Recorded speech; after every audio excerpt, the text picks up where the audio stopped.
Hello and welcome to this latest in the Behind the Tapes series of Speedway flavoured interviews brought to you by TigersPLUS. It's been 2-3 months perhaps since our last episode of Behind the Tapes. That was our Northern Promoter Special featuring representation from each of Glasgow, Edinburgh, Berwick and Redcar. Available to watch again or for the first time if you haven't had the pleasure. And the best place to pick it up actually is TigersPLUS's brand new YouTube channel. So onto YouTube, search for TigersPLUS, all as one word, and you'll find all of the series of our Behind the Tapes interviews in this lockdown year. Tonight then, to this episode, and I've got to say, you'll bet you some laughter in a second, this our guest tonight has taken an awful lot of chasing down this year, more chasing down than it ever took to pass him out on track, I tell you. He is the longest serving, 14 consecutive seasons in fact, rider in the 75-year proud history of Glasgow Speedway. He's the all-time highest point scorer for the Tigers, with many more maximums than the next man in the rankings. In the club's 60th anniversary season back in 2006, Glasgow fans voted him the all-time greatest Tiger. No wonder then that I, as a fan, am super excited, there's a clue, to meet the great man himself, the greatest ever Glasgow Tiger. I know he gets a bit embarrassed when you introduce him as such. Let's welcome back to Glasgow on Behind the Tapes tonight, Super Steve Lawson. Good evening, Steve. Good evening, Derek. Now listen, you're going to fess up, Steve. You did take a lot of chasing down for this interview. Well, I did explain that we didn't have a good internet connection, but we're sorted now. It doesn't fail to. You're cooking with gas. Listen, you're looking incredibly well, Mr. Lawson, and it's been a taxing year for us all, very challenging in different ways. And we know that you're involved in business in Carlisle. What's been the biggest impact, in fact, to the Lawson household this year? Well, when the lockdown became apparent that we were going to have to stop work, non-essential work had to stop.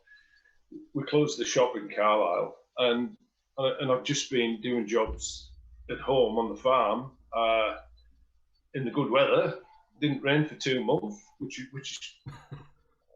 is weird. I think it's something to do with there's no planes in the sky, stirring the clouds. That might be it, yeah. But it was, we had a good. And then we decided that, once you've done sort of the basic jobs, I decided I was going to renovate one of the old farm buildings. And it took us weeks to clear the place out. There was junk from years back. And we cleared the place out, concreted the floor. A modern workshop now. On the farm. So what we're planning to do now is close down the business in Carlisle and just work from home. And what spurred me on to do that, I was getting work. People were wanting the bikes fixed and stuff, and they'll bring them to the farm. And I was working in my speedway workshop, where it was sometimes maybe 4 or 5 motocross bikes inside there, and there isn't room to swing a cat in there, so they would all have to come out to bring one back in to work on it.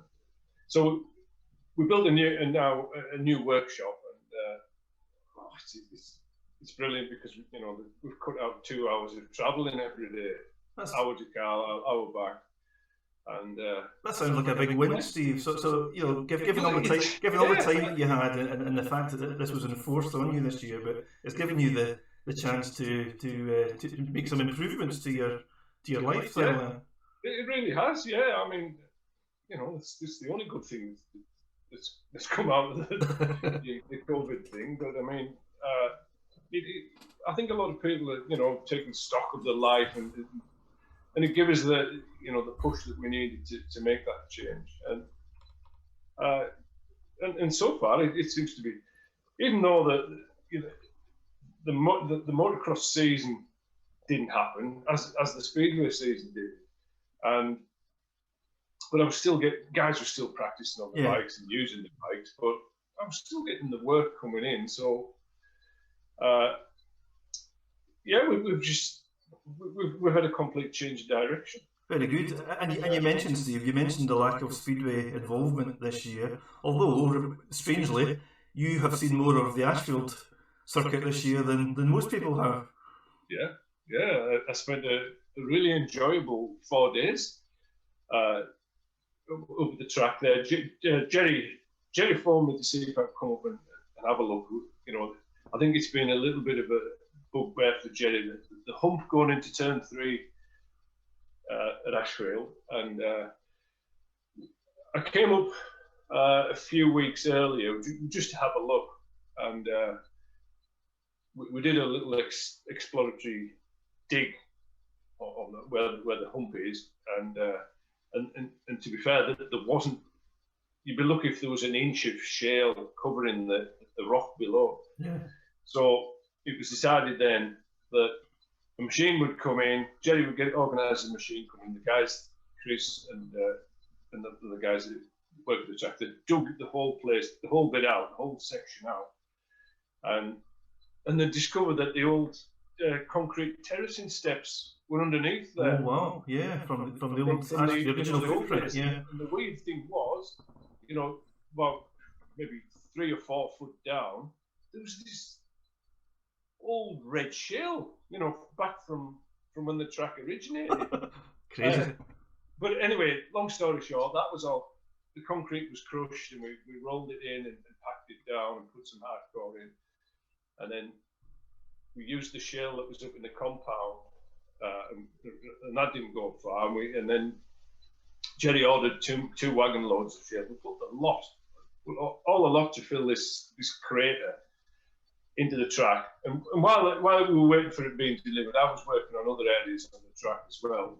There's a little bit of a hump over the start and finish line, and it was riders were sort of they were taken off a little bit as they crossed that point. Yeah. So we've eliminated that. There was a low spot coming into turn 1 that tended to flood a little bit.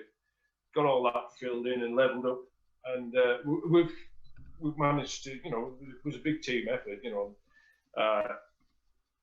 We've got rid of the hump going into turn 3 now, and I'm really excited about seeing the racing now. I think it'll just open the track up, even though it was an excellent track since the modification, since the reshaping of the track. I think it'll be fantastic now. You know, people won't have to sort of brace themselves to get over the hump. It may take a little bit of the home advantage away, but Jerry wasn't worried about an home track advantage. He wanted a fair racetrack, and I think he's gonna see that next year. Well, everybody will see it. Very good, Steve. And things are beginning to look a little bit more positive about 2021. So we'll all look forward to seeing the riders take to track at Ashfield again. And it sounds like you've had quite a productive year then, with one thing and another.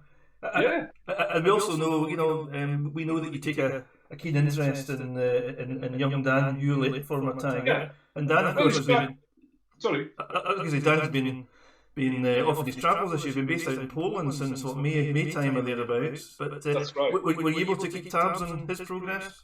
Oh yeah, we kept in touch while he was in Poland, and you know, we'd often have discussions about various things, but I didn't really see a lot of him. We kept in touch, obviously, but and I followed his progress. You know, we subscribed to Premier Sports, and we watched a lot of the Polish speedway, so I could keep tabs on things.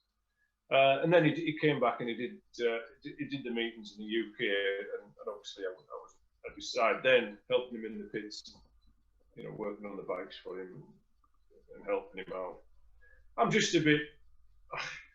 a bit disappointed in the Polish league, you know, dictating to riders that they can only ride in one other country in the extra, you know, if they ride in the extra league. And Dan's under pressure now, and I don't know which way it'll go. I'll be disappointed if he can't do the UK, but you know, he's got to make a big decision, I suppose.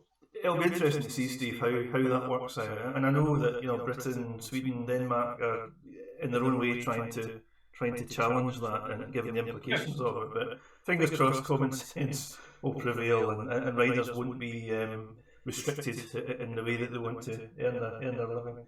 Steve, that's quite enough, Steve, about talking about other riders, because the main purpose of chasing you down all these months was to take a trip with you, a little walk back down memory lane, and recount some stories and some happier times, perhaps when you yourself were racing the speedway. How does that sound? Yeah, yeah. Right. I might just cover some things about myself I didn't know. Well, if you're sitting comfortable, let's kick off. And I was going to ask you, actually, I was going to ask you, for you, Steve, thinking back to how it all started for you, what sparked the interest in bikes or speedway more specifically for you?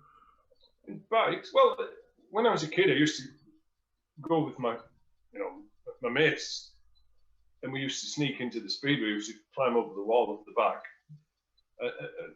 and because it had arrived in Workington, we didn't even know what speedway was, and like as young kids, we were just blown away by it. It was just, and Workington then, speedway was the talk of the town. It was, everybody was talking about it. If you were riding a push bike on a dirt track anywhere, people would say, "Who do you think you are, Taffy Owen?" And it was a household thing in Workington then, and so everybody was swept along with it. And then once we got the bug for it, we went and paid in and bought a program and got a pie and oxo, and it was just hooked then. And then my dad liked it as well. He used to go down and we live on a farm, so we've got plenty of space. And he asked me if I fancied a bike. But previous to this, I had motorbikes on the farm. I had old bikes, sort of scrap bikes. We just used to chase around the fields and stuff on them. But we bought a Jap speedway bike from Derek Tattersall. Yeah. And I think we paid £120 for it, and it did me for 12 months.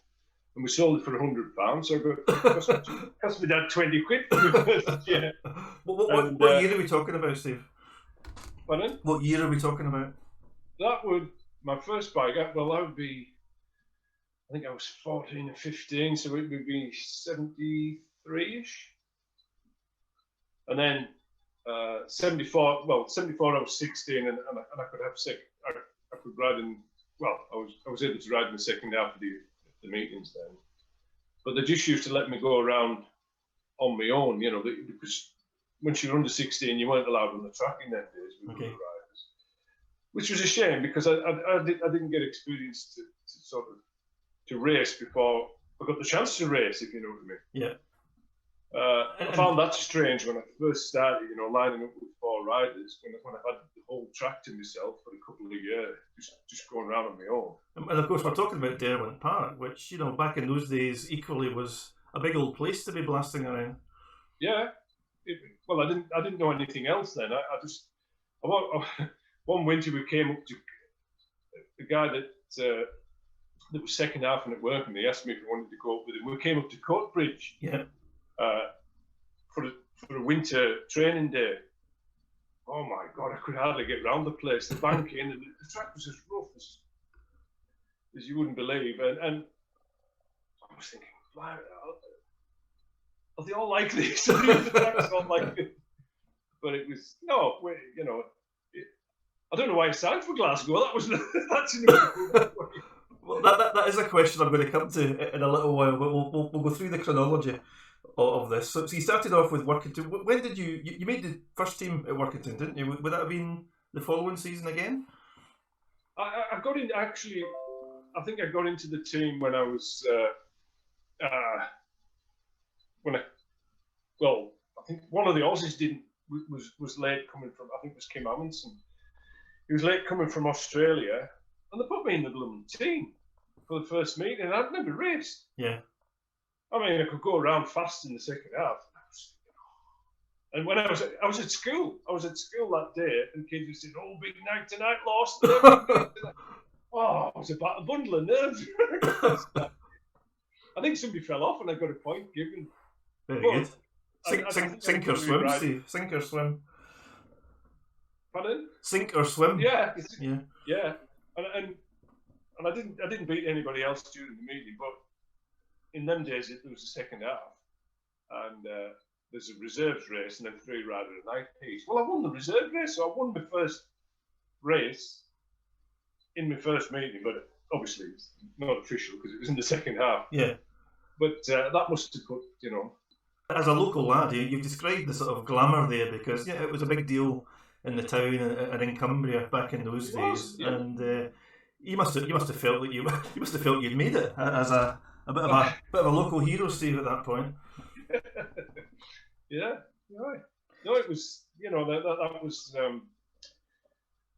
well, it was what I wanted to do. So and I plugged away, and I got in and out the team as juniors do when riders were injured and stuff. Yeah. And that was the first season out of the way. The next year I got a few more races. I think I did quite a few meetings. There's number 8 and then number 7, in and out. And then it was the next year that when I turned 18, I made the breakthrough then. And that was it. It was sort of everybody gets a make or break year, and well, I wouldn't say it was a make or break, but it was the year that I made a big stride forward.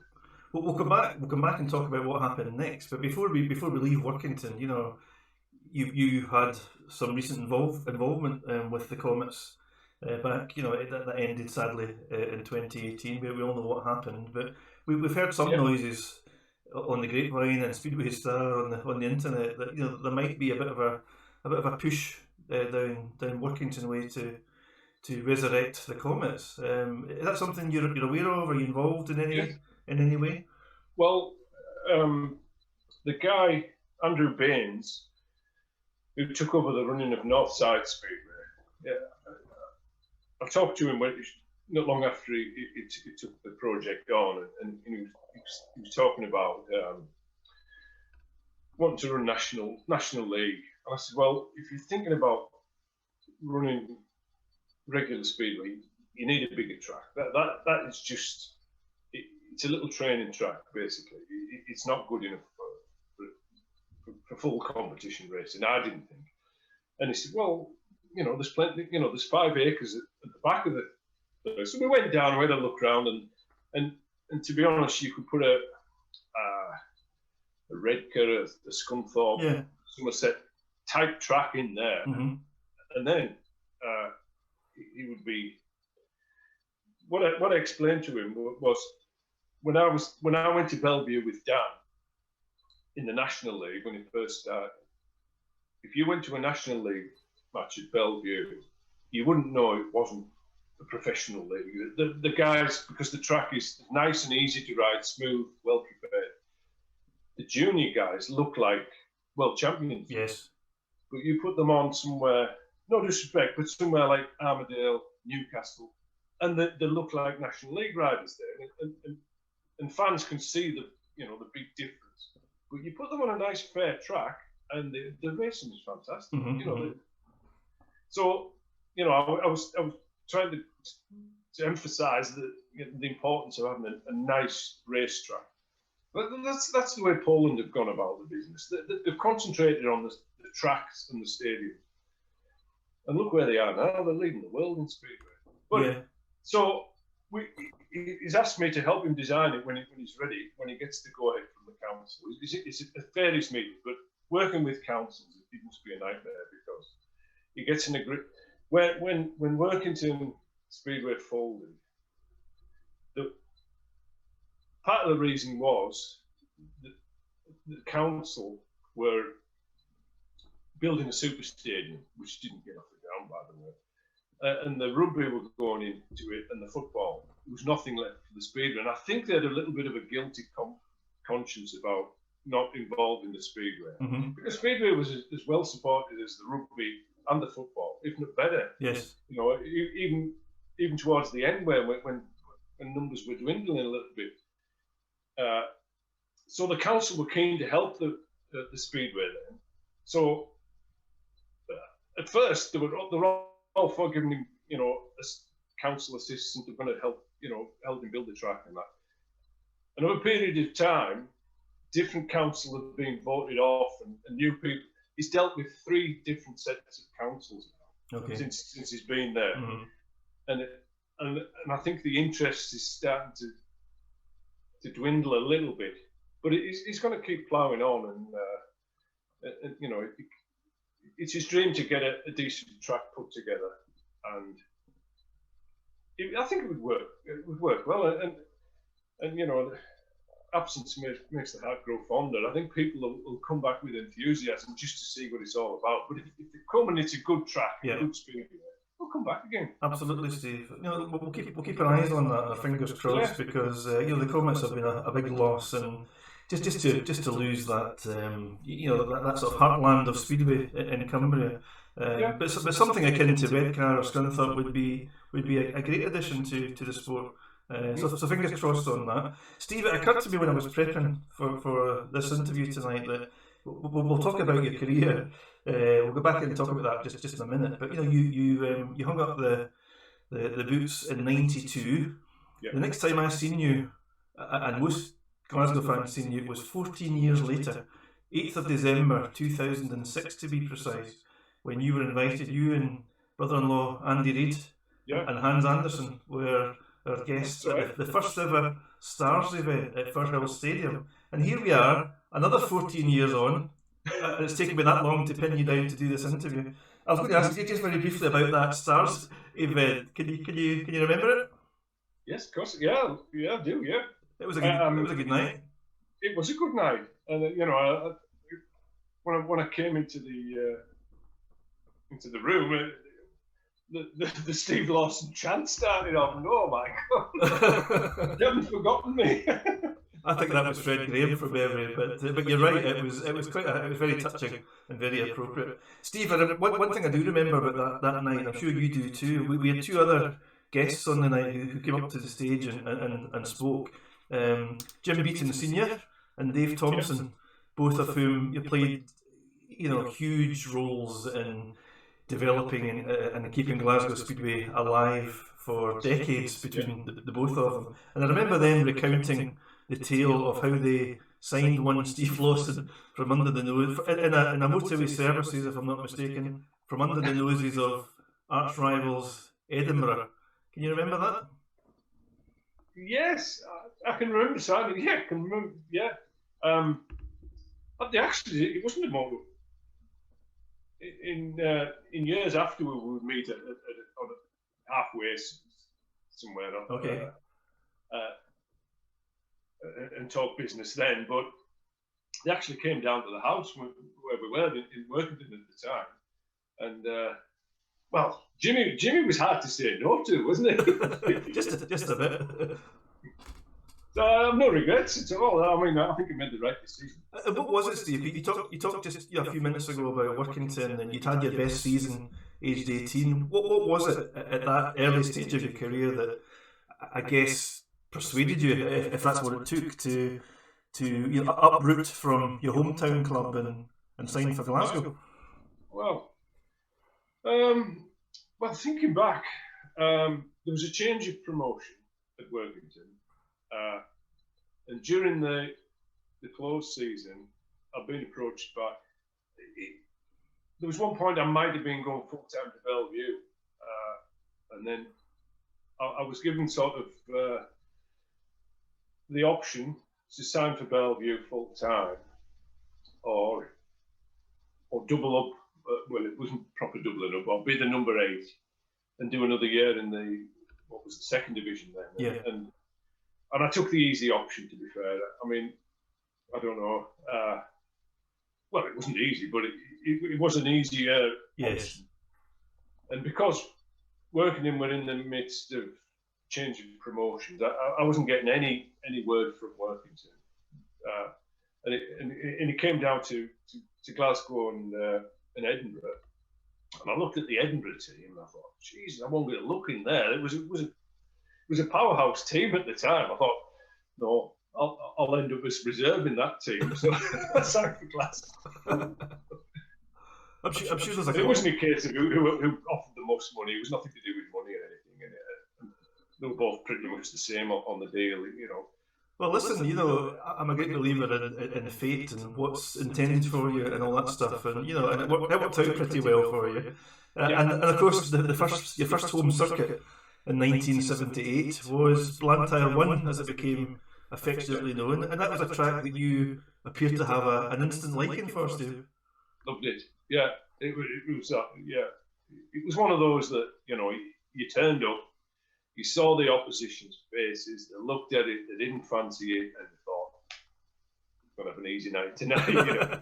They didn't like the look of it, the visiting riders. There wasn't many of them said it was their favourite track. And that's the best confidence boost you can ever get before a meeting. If somebody comes up to you before a meeting and says, this is my favourite track, you think, oh, I'm in for a hard time tonight. Yeah. But, they used to come with the tails between the legs. No, I loved it. It was great. And I'm thinking of some standout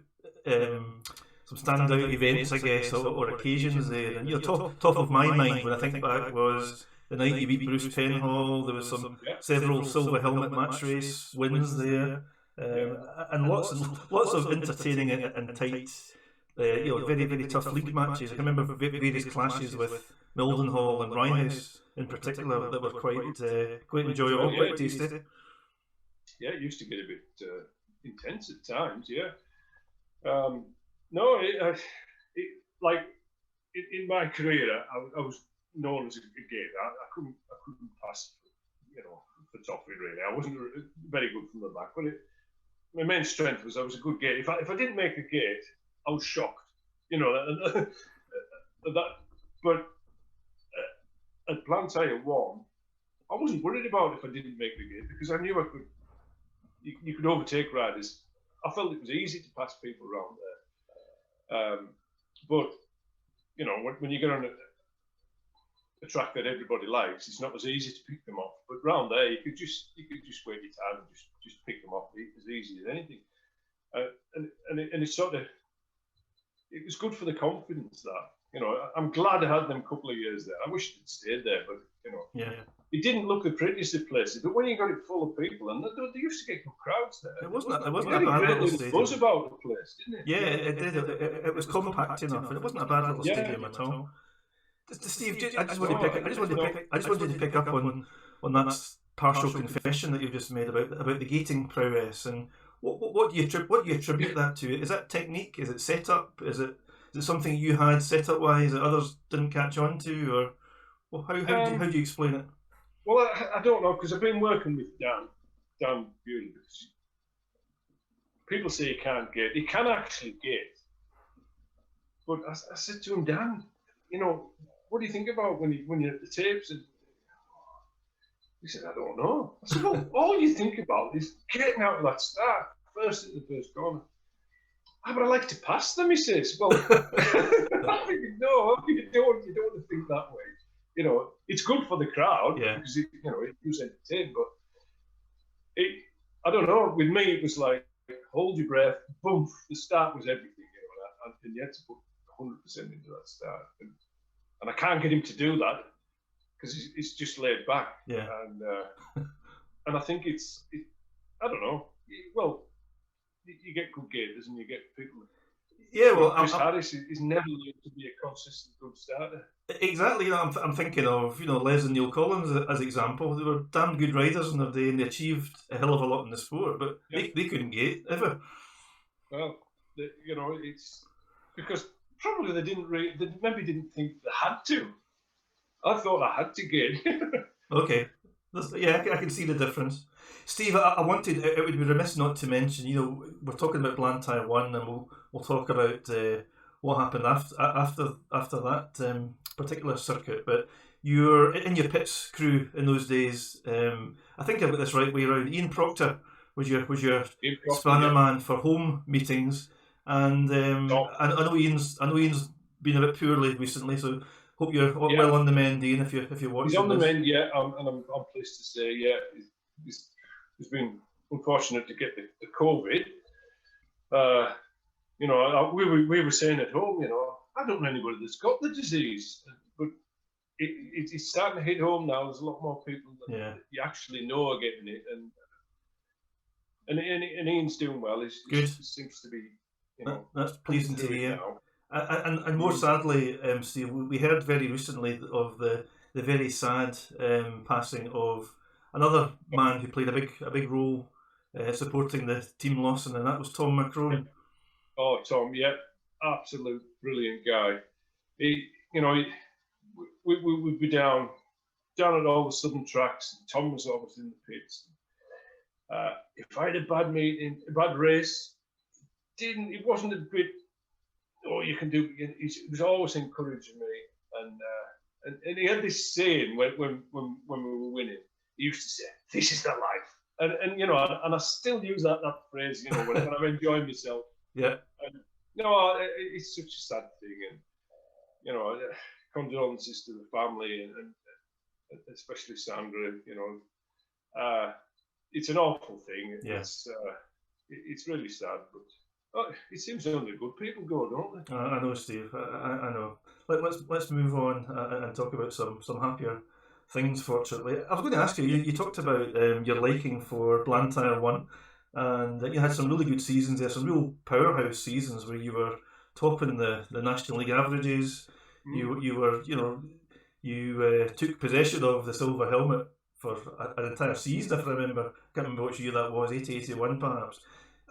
Surely, Steve, throughout those years where you were that force, surely you were batting off offers from other clubs or First Division clubs to make that move. And assuming that you were, why didn't you do that? I think I don't know. I often take the easy options in life. I think I should have had a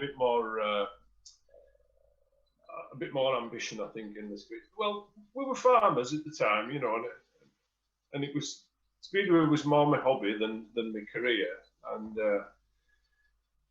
I liked it at Glasgow. I like the promotions that I've ridden for. I like the fans. That you always felt part of the family. So I had no reason to leave Glasgow unless I had ambitions of being world champion, and maybe a lack of self-belief.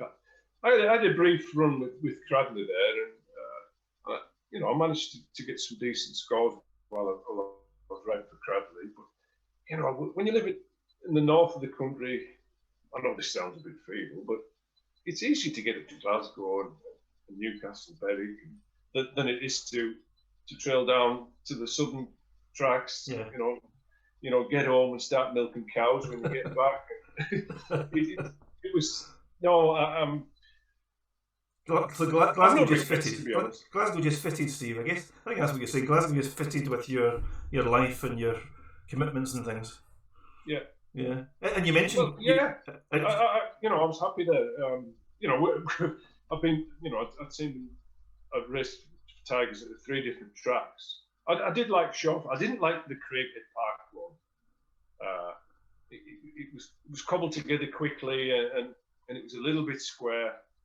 And then, as time went on, it seems as though there were loggerheads with the football club, and the track seemed to get even squarer as time went on. Yeah. And it was such a big relief when we opened up the Shawfield. That was a fantastic experience. Right. I'm going to rule you in, Mr. Lawson. You're getting ahead of yourself. All right, sorry. That's okay. Listen, I'm going to come to Craighead Park in Shawfield, but just before we leave Blantyre 1, you talked about you had some outings with Cradley. You've mentioned Bellevue already, and yeah, I can remember as a lad, and I was a lad back at that time, and I was nervous year on year every winter. I had my fingers crossed that Steve Lawson wasn't going to go and join Cradley or someone like that. But thinking back to some of the riders that you could say you were teammates with, Steve, back in the day, some really some household names, Penhall, Pedersen, to name but 2. Yeah. At Cradley there was Alan Graham, Phil Collins, and then at Bellevue with Peter Collins, Chris Morton, Alan Wilkinson. He was a great guy. He was such a good team captain. I remember one race I came in and I must have bumped somebody on the track, and they come over to my pits, and they wanted to make afters about it. Wilkie came striding in, and he got him by the throat, and dragged him across the pits, and he says to me, "If he bothers you again, just tell me." I thought, "Oh, I'm all